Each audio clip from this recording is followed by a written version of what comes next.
I don't know if you ever had a teacher that showed passion. My kids were blessed with a number of teachers. They went to, my oldest son was the first one who left Calvary, went down to Calvary Chapel, and he had a teacher for math named Coach C. Coach C was an unbelievable wrestler himself, as well as a teacher, and he had a unique philosophy. The first day in class, my 9th grade son, who at 6 foot tall, you wouldn't think would intimidate him, he came home in tears.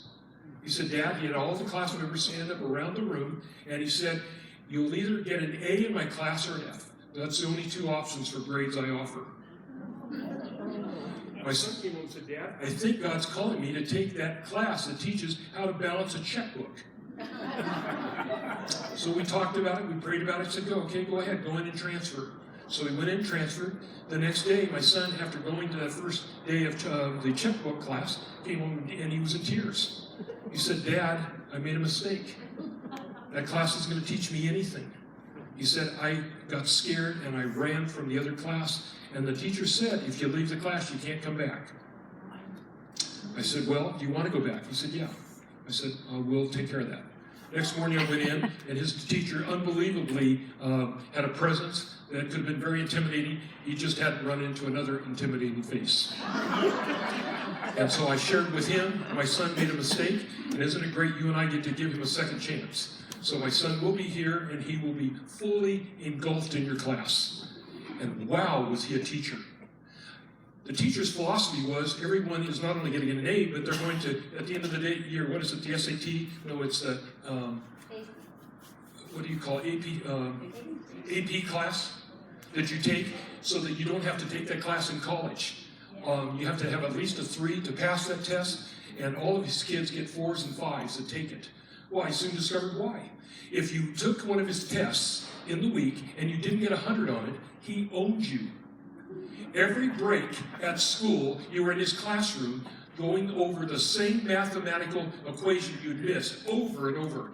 He had you at lunchtime. He got you after school, and he would meet with you on the weekends. I have never seen that intensity in my life. My son teaches honors geometry in Tennessee because of that guy.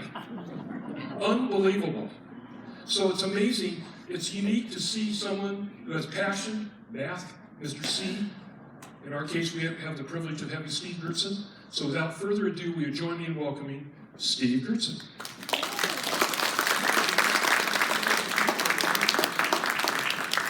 Thank you. Oh man, I'm usually not that nervous before public speaking, but every time that I come here, I'm excited and I'm nervous.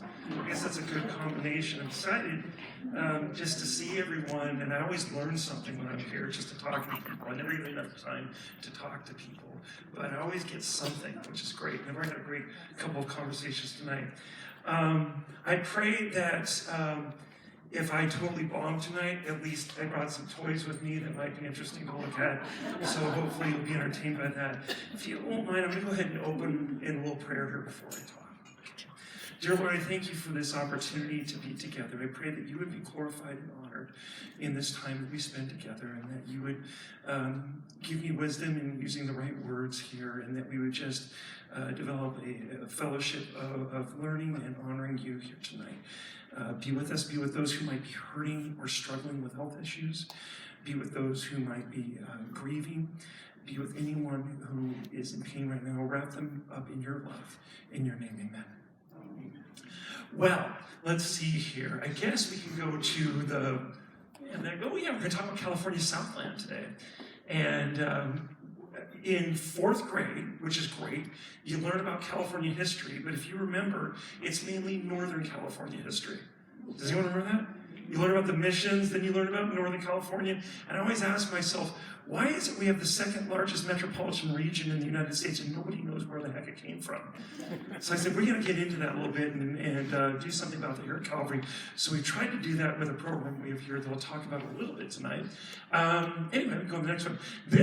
I had to do this because this inspires me right here. This is Hunter Alegre. Some of you have seen his picture before. This is one of our former students, and to me, he represents just the best of Calvary Christian School, what I get to be a part of every day and get to see. It can be very discouraging in America in 2023 at times. There are some rough moments, especially as a history teacher who loves the Constitution. It can be sometimes, and my dedication in the classroom is, I don't care if anyone's a Republican, a Democrat, or where they're going to go with that. What I want to know is, are you seeking the Lord and do you know the Constitution? Let's start with that. If we can go there, I'm not really that worried if you are seeking the Lord and you know who our Caesar is. Our Caesar's not a man, it's the Constitution, right? And it's not to be discarded or ignored. And I look at this guy, and I just had to tell you this story because Hunter is down at Camp Pendleton right now. He's there for some training. He's not basic, he's an officer in the Marine Corps. He was commissioned a year and a half ago now, after graduating from Point Loma. And I was able to watch him be commissioned on the Midway down in San Diego, which was an incredible experience. And then the month after that, I was able to perform his wedding for he and his new bride. And one of the high points of my life as a teacher, let me tell you that, to watch this young man who's pursuing the Lord, who wants to serve his country, and is asking for the most difficult and dangerous assignments. When we went back to Washington, D.C. for Hunter's 8th grade trip, which, by the way, he was married 10 years to the day from his graduation from middle school at Calvary. And so his mom comes over and shows a picture of little Hunter under my arm, graduating from middle school, and then Hunter can break me now. So anyway, but when in 8th grade, we went back to Washington, D.C., and of course, Arlington's in Northern Virginia, let's be correct there. So we're in Northern Virginia, we're in Arlington, and if you've seen the changing of the guard there in the laying of the wreath at the tomb, you know it's quite an amazing experience. It's a very sobering experience. It started off as a place for people to go and to have a place to grieve when a body didn't come home. And of course, now it's a place for all of us to go and say, we get it. We honor everyone who has paid that price. And it's a very somber, beautiful spot. Hunter was selected. We had an anonymous essay writing contest as to why you want to lay a wreath at the tomb of the unknown. And we chose 2 boys and 2 girls anonymously. And Hunter was one of those boys. And Hunter went back there, and he passed that rope that most adults don't get to, and he walked down with a wreath that said, from Calvary Christian School of Santa Ana. And they laid it there, and we came back home, and he said, Mr. Gertson, I'm going to be a Marine. I owe this country. I owe the people who came before me, and that's what I'm going to do. I'm like, that's great, Hunter. God may be calling you different places. I support you with whatever God's calling me to do. He came back to me as he was getting close to high school graduation, and Mr. Gertson, I'm going to do ROTC. Okay, I want to be an officer in the Marine Corps. I'm like, okay, buddy, I'm going to be praying for you. And then he comes to me as senior year and says, Mr. Gertson, I'm graduating, I'm going to be commissioned, and I'm going to get married. And I get to text this guy regularly now. Because, once a Marine, always a Marine. You marry a Marine. You perform the ceremony, I'm like, dude, I'm there for life. Okay? I'm praying for you. I will be here for you and your wife. And I get to text him throughout the year saying, we're praying for you in class. Or Hunter, and Taylor, his wife, because you have to thank the military wife just as much. Thank you for keeping my kids and my students and my future grandkids safe. Thank you for upholding the Constitution. And I say that because we're going to talk about California, but there are people out there who are a shining light in a dim time. And we need to be mentoring, inspiring, and praying for those, who are serving and following our Lord. But anyway, we can go on to the next one. I spoke longer about that than I planned to, but I get emotional about Hunter. And it's something, I'll just tell you briefly, my goal from the time I was 5 till I was 22 was to be a Marine Corps officer. And I ended up being a teacher. And there's an element of guilt, always, but what I use that for is reminders like, you didn't do it you owe them, you have a responsibility to teach the Constitution. You better do your part to support them. So when you look at a former student and you get to say thank you to them for keeping you free, that's pretty awesome. That's pretty cool. And that's one of the greatest things that's happened for me here at Calvary. There's a lot of things, but that's one of them. Anyway, in our GHC, I was going to tell you that real briefly. I won't spend too much time on this, but that's our little history program we have here at Calvary. For those of you who don't know, 17 years ago, we had a family whose last child was graduating, and they said they wanted to give $10,000 to purchase some historical items. Time went by, they ended up spending over $300,000 buying original Theodore Roosevelt letters and stuff like that for us. So that's what allows us to have an elective class where we get to look at primary documents and stuff like that. We focus on two main areas: the life, presidency, and legacy of the Christian president, Theodore Roosevelt. Because unless we're wrong, he was messing with us pretty good, we're going to get to see him in heaven. So I'm counting on that. You know, you always be wrong, but I'm counting on that. Anyway, so we dive into that because we don't believe he's been appreciated enough for the character he was. By the way, he was the first person to take on Margaret Sanger in Planned Parenthood for the president's office. Right? And when she started talking badly about him, he said, "What did she say?" He says, "Good. If she says anything nice about me, I wonder what I'm doing wrong." Right? So we focus on, look at that quote too. Don't you love that quote? That's the guy who went to Harvard. And when he went to Harvard, his dad wrote him a letter saying, take care of your spiritual life first, then your health, and then take care of school. And people say, how could you do that? He's going to Harvard. He did just fine, because everything came out of that desire to do excellence for his Lord. Right? That's the engine driving it all. But anyway, the other thing we focus on is Southern California history, because as we alluded to earlier, we don't believe that the history of this region is understood enough, and we want to understand it so we can act wisely in the future, but also hopefully build bridges to the community and give us topics of conversation about the home that we all live in. So I said these are two things that we thought could be really helpful for us. So I work with, I teach my regular classes, and then a couple times a week I get to meet with 4 kids. You know how beautiful that is as a teacher? And we get to go deep, working on public speaking, learning to teach, curating, all kinds of stuff like that. So that's where we're coming. So if you want to pray for these guys, there's a group you can pray for as well. Let's go on to the next one, Ron. Thank you. So here is an old tourist map of Southern California. This just makes me happy looking at this.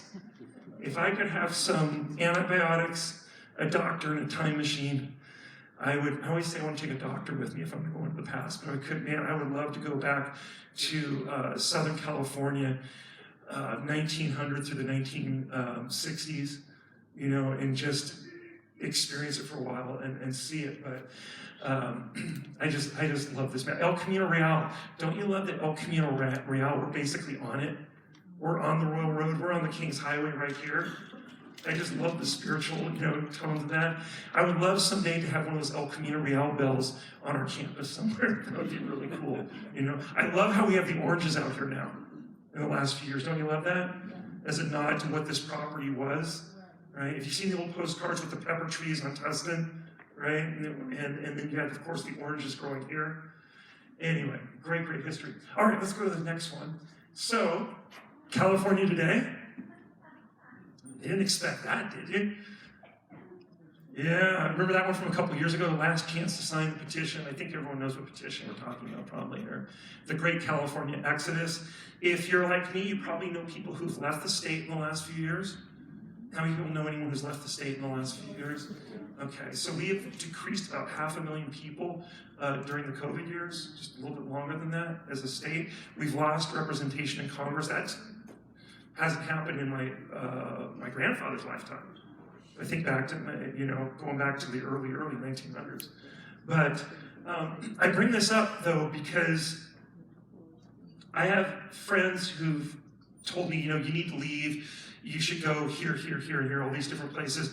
And please understand, I'm not judging anyone who leaves. You have to make decisions for your family. No, people leave for different reasons. But at the same time, I personally, I've wrestled this. This is my home. This is my state. This is where God's planted me. And if I'm leaving, it needs to be for a reason bigger than my comfort. So if it has something to do with my kids or something like that, whatever. If God's calling me to go somewhere else, yes. But if he's calling me to stay here in my home where I'm implanted, then I have to stay here. Everyone's different. And sometimes in recent years I'm saying, God, please, I want to go. But, because we're all different. We all have different callings, right? So if you're called to stay here, there's a huge mission field, isn't there? There's a huge mission field. There's a huge need, especially as we have, I'm sorry, I don't want to get too political. I'm not going to name specific things. We have forces in place that are hostile to Christianity and to our calling. And that, of course, creates a need too, doesn't it? So, with that in mind, though, I thought instead of getting really negative, let's focus on the beautiful legacy and history of Southern California. Some lovely things to look at. I thought it would be kind of fun to do tonight. So let's go ahead and go to the next one. So first of all, I decided to get really personal with you. I'm not going to spend much time, don't worry. I am a Californian who has no roots on my Gertsen side anywhere but California in the United States, going back to the 1880s. That's weird. But my family came from Denmark, and my great-grandfather went to Chicago, and he stopped there, and he said, this is as cold as Denmark? I don't think so. So he left his brother in Chicago, and he came to Southern California, and we've been here ever since. His brother went on to form Gertsen Trucking, or Gertsen Interstate Systems now.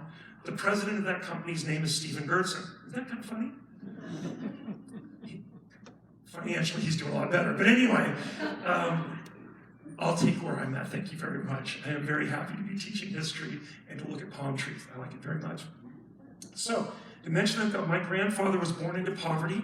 He had to drop out of school to support his family. The typical immigrant story, right? We all have these stories. We go up in our family tree, you're going to find that. And so, dirt poor, but he loved history. He wanted to go to college, but as you might know, there were no financial aid packages available. There's no money. There's no college. He wanted to be a doctor. That's not going to happen, so he became a salesman. But he became an amateur historian, and he would grill me and drill me on stuff around the dinner table, and he would go and tell me stories. I mention that because I love California history because of that man right there, Richard Christian Gertsen, who was not college educated, one of the smartest people I've ever met. And he would drive me around the streets of Long Beach and Seal Beach, and he'd tell me who lived where and who did what. And it was like just listening to, an old-time radio broadcast or watching a movie. And I remember, I didn't get enough of it. I remember recording his history a few times, and I'm thankful I did. And you want to talk about the power of a grandparent. Okay? I'm not teaching history without that guy. I'm not appreciative of our gathering tonight without that guy. And I miss him so much. And he's been gone, 25 years. My other grandfather's been gone 39 years. My grandmother has been gone 82 years. But I still miss that grandparent presence. And here I am, I can move into Leisure World now. I told my mom that. She said, you're not going to, are you? I said, why not? I really want to. I was serious. And she was like, no. But anyway, but I say that, and I still closing in on 60, miss that beautiful influence. And so I want to encourage you, even if sometimes you have grandchildren who don't seem like they're into it, never, never, never quit. That legacy, that love is just gigante, you know what I mean? They need it. Now, real quickly, my grandfather lived in Long Beach during the 33 quake. The 1933 Long Beach earthquake, anyone heard of it? Yeah. And so my grandfather's got albums of photographs that he took of that earthquake, and all these things I have. I'm like, oh my gosh, Grandpa, God bless you. My grandfather taught himself Spanish working the streets of Santa Ana, and was horrified at my lack of Spanish mastery. But most of all, he gave me that love of history. And his son, Richard, who's up there with me as a teenager, he was the administrator here at Calvary Christian School back in the day. And now he is 85. And he and my mom are going through some tough times physically right now. And but still just pouring love into the lives of my kids. My son, there's nothing better than time with Grandpa. He just wants to listen to him, talk sports, hear his wisdom, right? It's the greatest gift, is that time of love and just being there. My kids adore their grandfather. Just adore him. That's my daughter Stephanie. She's from China.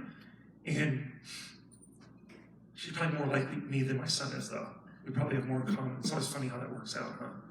But let me tell you something. Without my parents being grandparents to them, I don't think they would love history either. It's not for me, because that's just dad talking. You know, they really picked it up from their grandparents like I did from mine. So share your history with your family. Tell them the stories, stack the stones over and over again. Doesn't matter if they have board or whatever, right? Pour that into them. They need you more than ever. Whether it's they're far away and it's, you know, FaceTiming or whatever, I beg you to do this. I know this is longer than maybe you want me to talk about this, but as a parent who just looks at the society that my kids are growing up in, my 22-year-old and my 18-year-old about to graduate from high school, and what they've had to face in terms of people coming at them for their faith in the public arena, you know, you're needed. So don't ever quit. Don't ever get tired, even if they're being jerks or whatever else like that, you know. That's just part of the chemistry and the nature of the time sometimes. All right, and, oh yeah, let's go on to the next one because we finally get to go on this one here. For this world is not our home, we are looking forward to our everlasting home in heaven. With Jesus' help, we will continually offer our sacrifice and praise to God by telling others of the glory of his name. Don't forget to do good, and just share what you have with those in need, for such sacrifices are very pleasing to him. Hebrews 13, 14 through 16, the Bible. I think that's a great reminder in a difficult time, right? Because sometimes it's like, I just want life to be easier. So no, I'm here for the difficult moments, sometimes most of all, right? And it's in those moments that I need to share and kick in. Okay, we can go next. So basically, we're going to focus on the five booms of Southern California growth tonight. Okay, hopefully it won't be too pedantic or boring or whatever else like that. We'll try to make it interesting. But if you look at Southern California growing, you have to look at a few key ideas. One is, let me pull this out. This is, oh, I love this. I should put this on.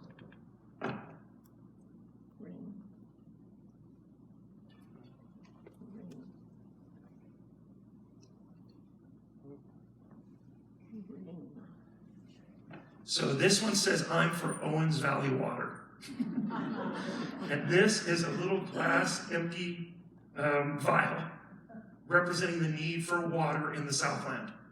You cannot talk about Southern California without water and transportation. You think about all the great cities of the East, it's always with rivers, lakes, right? Think about Los Angeles. It's inland, the LA River. We've all seen the LA River. I guess it's bigger than the Santa Ana River, but, you know, we don't have great rivers, do we? Unless it's the Colorado we get a little bit of water from, right? Which is over getting people angry in the states adjacent to us. But the story of California involves water, right? The story of California involves finally getting transportation. Once nothing grows here in the early years, that's why kids study in 4th grade. They study Northern California because Southern California is a series of dusty pueblos.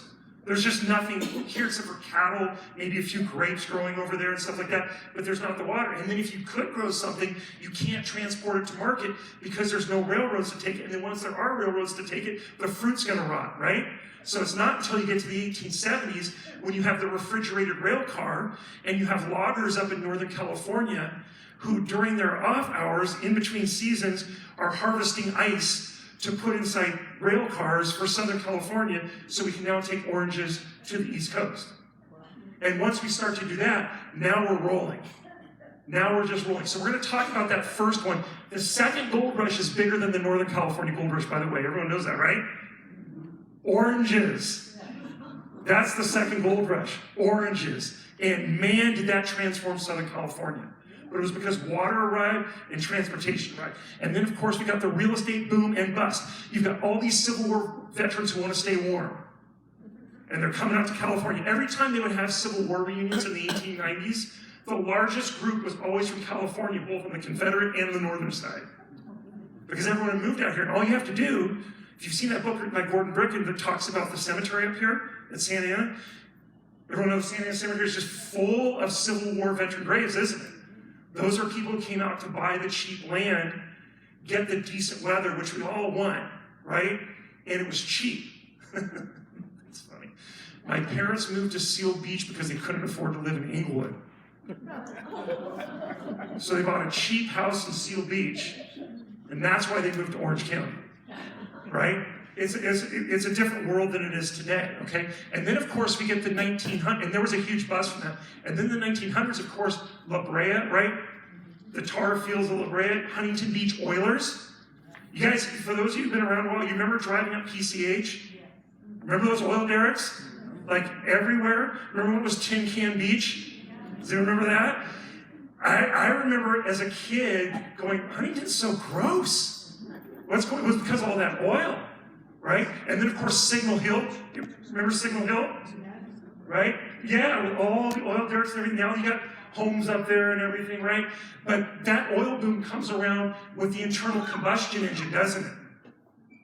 So that oil is going to be just bringing in huge dollars to Southern California. And then, of course, we have World War I in the 1920s. We have the entertainment industry relocating for movies from New Jersey and New York to Southern California to avoid lawsuits over patents, as well as to get the weather and the scenery where you can film anywhere in the world. Because you can't film inside because the lighting's not good enough.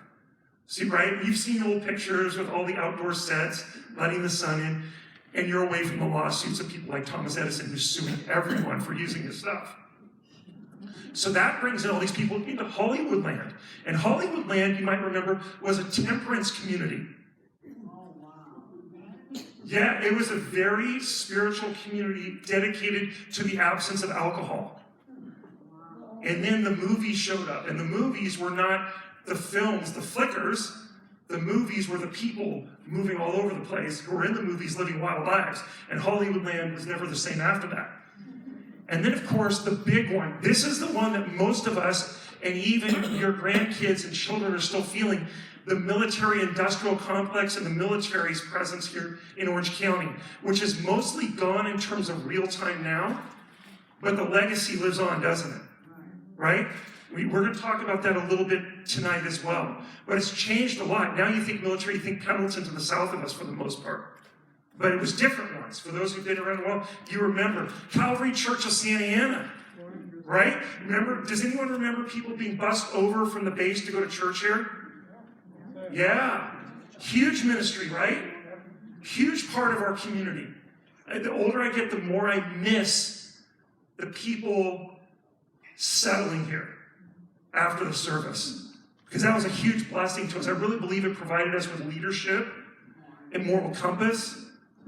You know, in our own midst, I think of, I remember I was in downtown Santa Ana, and it was a terrible, terrible event that had just happened in life. And I was walking through downtown, and I stumbled across Officer Reed. And he just stopped there with me, and he just prayed with me.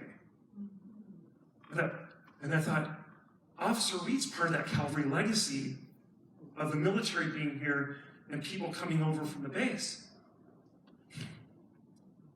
If not for that, then my day would not have been impacted on that day. That doesn't matter to anyone else, but to me it does. You know, a huge part of Calvary Church of Santa Ana. Huge part of the history here. And that military-industrial complex, of course, we have aerospace industry that was everywhere. We had all the houses grow up around it.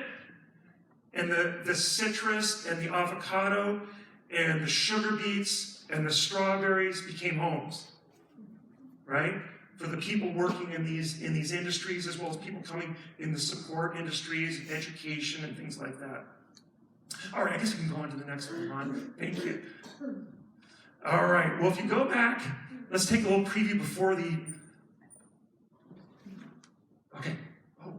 Okay. So if we go back to like the time of the Civil War, Thomas Starr King, he was about 5'2", 5'3", with a real squeaky voice. He decided that when California voted to split into 2 states, which it did, California voted to separate into Southern California and Northern California, and it was only the outbreak of the Civil War that stopped that. We were going to be 2 states.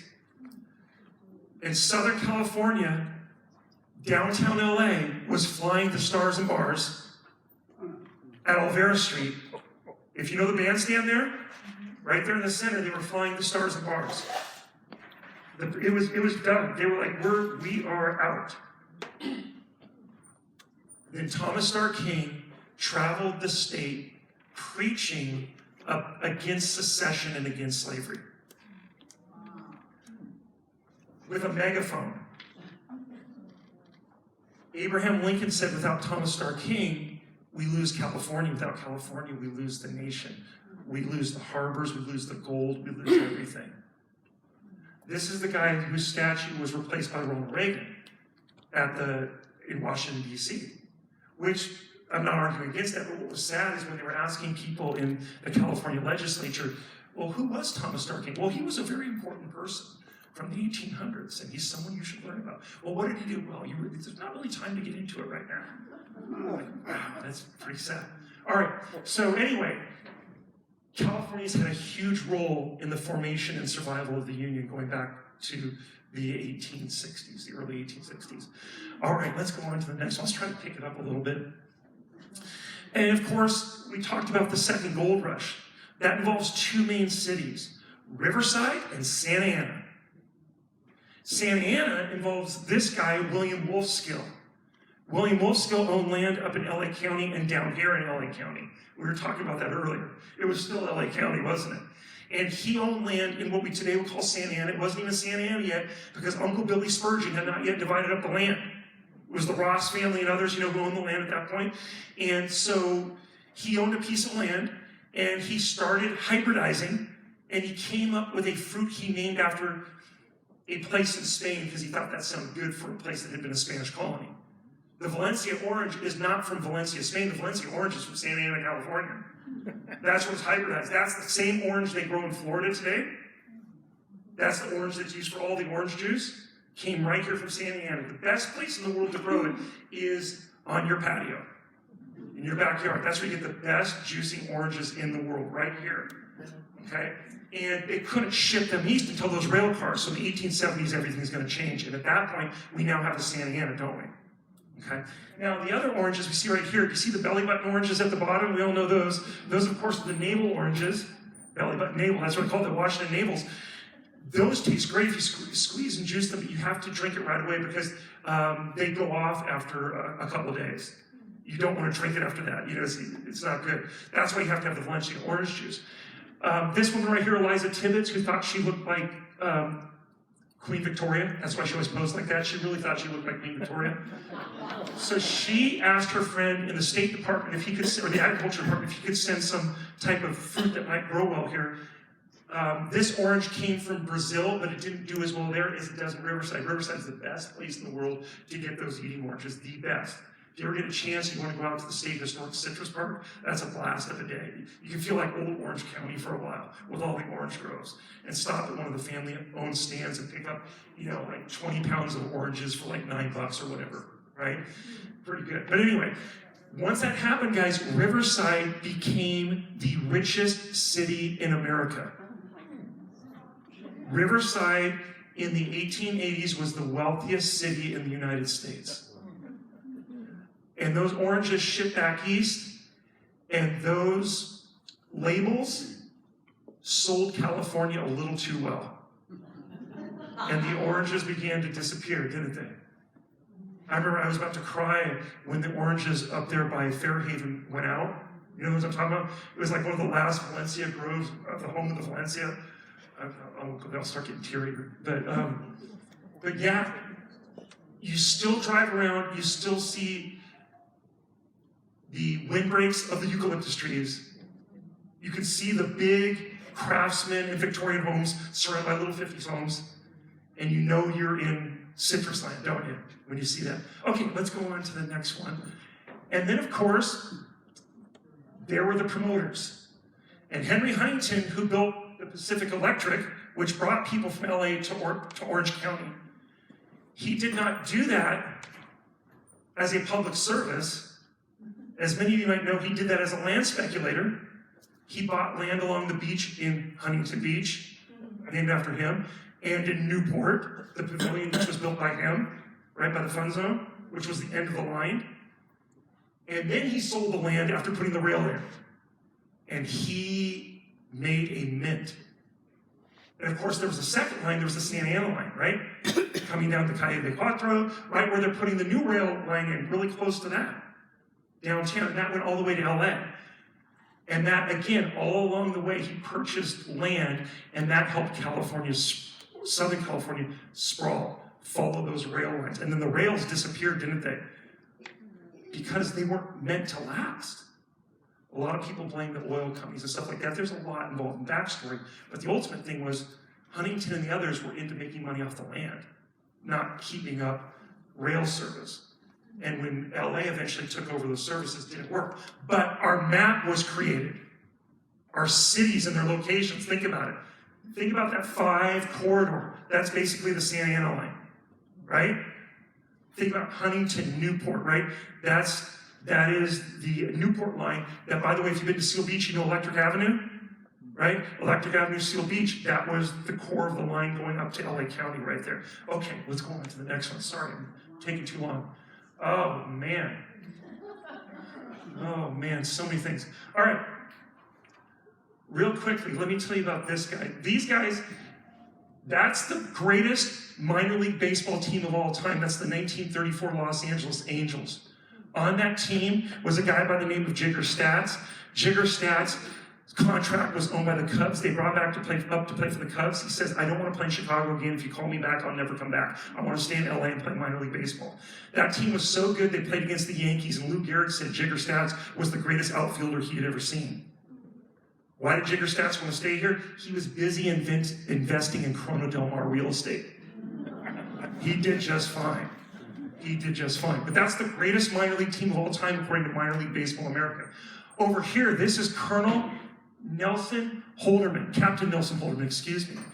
Nelson Holderman's family, he was born in Nebraska. They moved to Tustin. He graduated from Santa Ana High School. No Tustin High School back then. Remember, this is right before World War I. He graduated from Santa Ana High School. He joined the California National Guard. World War I broke out. The next thing you know, he finds himself in the Meuse-Argonne at the end of World War I. He was part of the Lost Battalion, if you've heard of that group, who pushed so far ahead of everyone. They got trapped and isolated from the rest of the American troops, but they refused to give up the land. He was severely wounded. They didn't think he was going to survive. He still managed to charge a machine gun nest and bring back 2 of his wounded comrades and save their lives. He received the Congressional Medal of Honor. He came home to Southern California, went to work for the Veterans Affairs, was sent to Yountville, California, where he basically built the Veterans Home as we know it up there in Yountville now. I happen to live in the Napa Valley, Yountville and Napa Valley. It's like, wine country. And I actually had the chance when I was in high school to work in those buildings and just marvel at them. And it wasn't until years later I found out it was a kid from Tustin who built that great California Veterans Home. Oh, too much to talk about here. Let's go on. Okay. Yeah. Good old COD, right? Church of the Open Door. I just wanted to touch a little bit on the spiritual heritage we have here in Southern California. You think about Biola being downtown LA, right where the high-rises are today. And you might remember it was R.A. Torrey who was at Moody Bible Institute. And he was invited to come out to LA, wasn't he?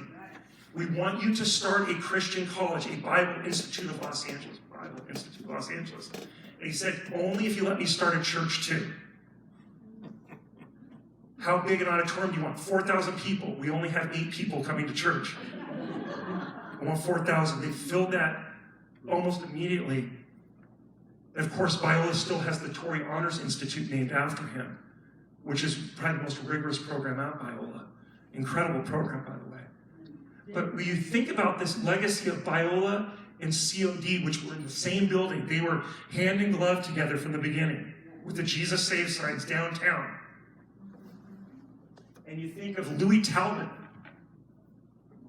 and J. Vernon McGee and their voices on the radio. Anyone listen to J. Vernon McGee? I still listen to J. Vernon McGee. What a blessing, huh? Right there in the inner city until the building was about to come down, right? Remember that? Anyway, it's funny, Church of the Open Door, which was associated with Biola, they moved out to Glendora, bought part of the Azusa Pacific campus, established their new church location. That's where my parents go to church now, at COD. They'd gone there back when they were younger, and now it's where they live. All right, let's go to the next one. This is just a public service announcement. In 1929, my grandfather saved up money to drive cross country. He broke down along the way multiple times. There were no freeways. In 6 years, the 100th anniversary is coming up, and I'm going to try to drive the same route with my son. That's my goal. And Lucy the elephant's still there in New Jersey. I'm hoping to see her when I get there. Okay, enough of that. Let's go on to the next one. The spiritual heritage we have here at Calvary Church of Santa Ana is rich, isn't it? In the mid-1930s, much closer to downtown, right? You had the E-Bell Club. And then right up here on 17th Street, does anyone remember Alpha Beta? Yeah, right up there. And of course, we have the Citrus down here. And for years, it was Samsvic Chapel.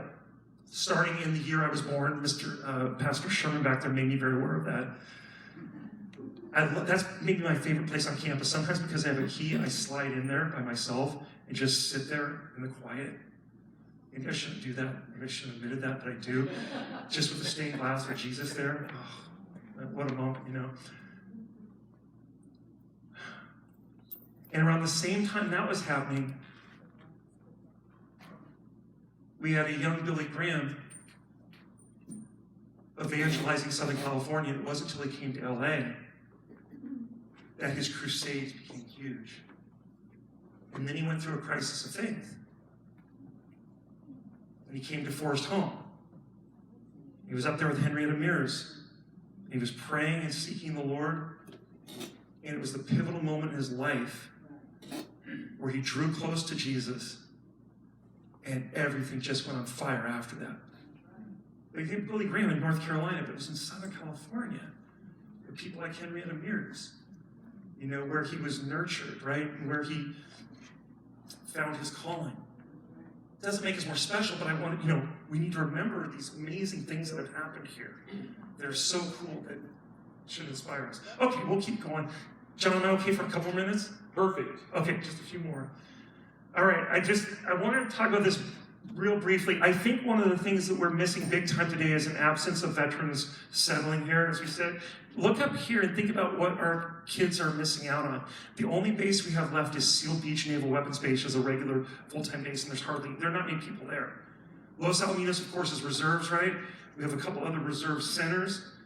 But you look at this and you think about the Santa Ana Army Air Base. That's why the fairgrounds is there, isn't it? That's why Orange Coast College is there. That was where half of the bombardiers were trained in World War II, right?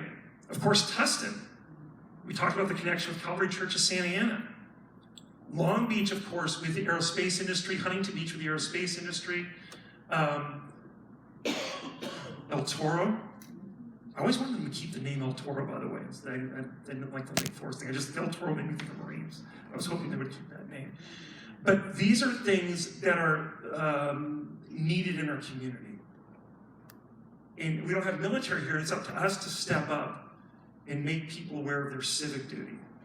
We no longer have our military doing that, so it's on us. All right, Ron, guess what? Oh, man. Okay, I could go on. After World War II, Southern California was the place to be for basically everything, cultural, music, art, you name it, it was here. Because the brightest, the most talented engineers, The artists, they were all coming here to work during World War II, and then they stayed here. And they went to work for people like Disney, like Mary Blair. You can see her in the bottom left. She's the one who gave us Small World, right? I love her artwork. That up there, that's Rex Brandt, the top left. Rex Brandt's the guy who designed the City of Newport Beach seal. He had a painting school in Corona-Mar. I've got some of these things related to this over here if you want to look into that more. There's a few things from Rex Brandt. Chet Baker right there, West Coast jazz. Jazz had been kind of atonal. West Coast jazz kind of brought some melody back into it, changed everything with guys like Chet Baker, Stan Getz, the Bakersfield sound. There is country music from California. It's its own type. Usually it involves a Fender guitar, which was invented in Fullerton. For that guy, Dick Dale, who asked him to invent it. The electric guitar that rock stars use today, that comes from Orange County. Played for surfers in Huntington and Newport. Adopted by country music musicians up in Bakersfield. And then, of course, the Beach Boys. The ones who didn't surf. But they could harmonize. My dad was teaching at Hawthorne when a couple of them were still there. But the art, look at the watercolors. Watercolors became accepted as a high form of art. They really weren't before that. It's maybe more of an Asian thing, but a lot of Asian American artists like Jake Lee brought that into the California experience. It's the most incredible American art. It comes from the 40s, 50s, and 60s right here in Southern California. Just amazing stuff because of people coming from everywhere with different traditions and experiences, right? And people out there preaching the gospel to them. What an exciting time. What a time to be inspired by. Okay, we'll keep going and I'll get this. And then we've got sports. I'm only going to tell you one story here because I know I'm about out of time. But everyone talks about, I won't talk about John, my beloved John Wooden, the Christian gentleman who coached UCLA to 10 national championships. No one else has done it as I sit in the Pauley Pavilion seats from UCLA. I won't talk about that. 8 clap, go Bruins. But I will talk about a couple guys that went there. We all know Jackie Robinson, the Christian man who integrated Major League Baseball with the Brooklyn Dodgers from Pasadena, UCLA. But we don't talk much about his teammates, Kenny Washington and Woody Strode. Before Jackie Robinson broke the color barrier in baseball, his 2 UCLA teammates broke the color barrier in the NFL. Before baseball. And they did it with the Los Angeles Rams. The Rams moved here in 46, after the 46 season, and they were told, this is beautiful, this is a good thing about Southern California. They were told by the people of LA, you don't get to move into the Coliseum, which we own, without an integrated team. So go sign some people. The people of LA changed it. Is that cool? You don't get to come here unless you do that. So they signed Kenny Washington, Jackie Robinson's teammate, and Woody Strode, who later went on, if that name sounds familiar, he was a big Western actor in the 1960s. Lots of movies. If you look him up, you'll see him, tons of movies. Anyway, the logo on the side of the Rams helmet, that was actually painted by an art student who played for the Rams here in Southern California, Fred Gerke. He was an art student. He later went on to be an engineer. He's the one who invented, you know the net they kick into on the sidelines? He invented that too. He painted the horns on the side. The owner of the Rams said, I really like that. Can you paint them for everyone? He says, how much are you going to pay me? I said, okay, I'll do it. I'll paint them all for everyone. That's the first time there ever was a logo on the side of an NFL helmet. That started with the Rams. It's kind of a fun little story. I did not watch the NFL for 20 years until my team came home. I refused to watch games. All right, let's go to the next one. Oh, that's Rosie Greer at the bottom, by the way. Incredible Christian gentleman. Part of the Fearless Foursome. Woo, that guy is what a man. What a man. All right. And then we got the 70s where Christian music basically, in terms of modern worship music, was almost invented in Southern California. You think of all the labels, but then also think of this, and then I promise I'll shut it down because I know I've used up way too much time. But if you look at this, guys, we all recognize that scene, right? We know where that is. That's down, of course, Pirates Cove, right?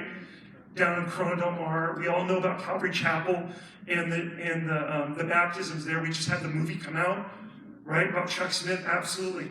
What an amazing time, right? Where they met in the church in Costa Mesa to start off with, right up on the bluff. But it wasn't just there. We had hardcore people who weren't just sellouts who tried to make it Christian music because they couldn't make it pop music. People like Keith Green basically telling us, are you serious about your faith? Because are you going to get out of bed? What are you doing? We were really challenged. And it was beautiful. And of course, Keith Green died at way too young an age, setting up his ministry down in Texas. But this is a guy I want to mention to you as well. Does anyone know who this guy is right here? Bottom? That's Rick Griffin. Anyone heard of Rick Griffin? Rick Griffin designed cartoons for Surfer magazine back in the early 60s. And then he started doing drugs and almost lost his mind, was part of the Haight-Ashbury experience, went up to San Francisco, designed all of the albums for the Grateful Dead. And then he found Jesus.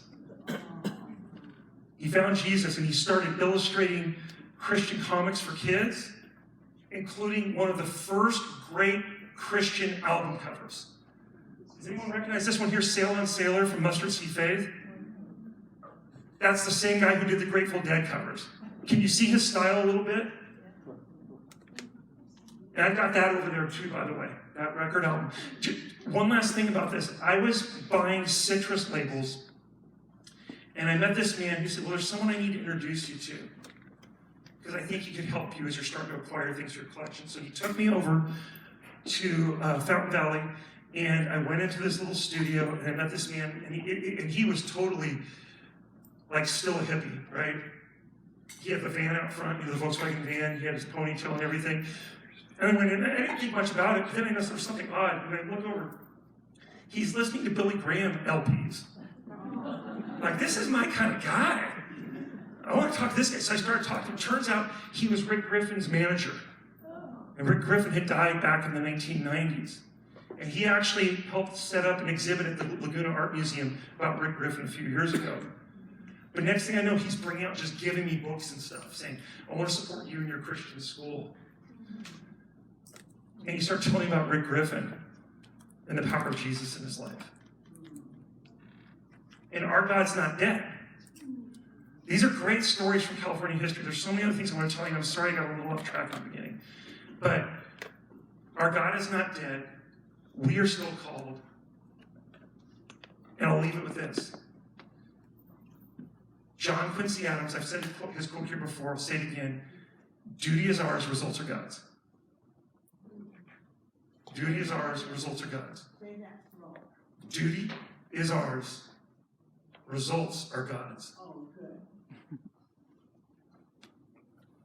Some days I wake up, you don't make much of my profession. It's a tougher world to do it in. And then I think, maybe this is the ultimate time. And that's where we're tempted to get off course, is in those difficult moments. Thanks a lot for listening to me. I'd like to thank John for letting me come back again. You know, John, I'll just say this last, I'm very blessed not just by John and not just by having his kids in my class. I got to see them all on campus. I got to have two of them actually in class with me. But also his wife taught both of my kids. His precious wife, and so I'm very blessed by that as well. And I just want to say, so I owe him a lot. And I thank you for letting me talk too long. Thanks for being here.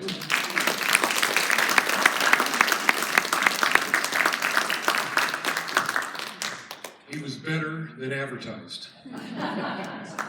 Well done. Well done.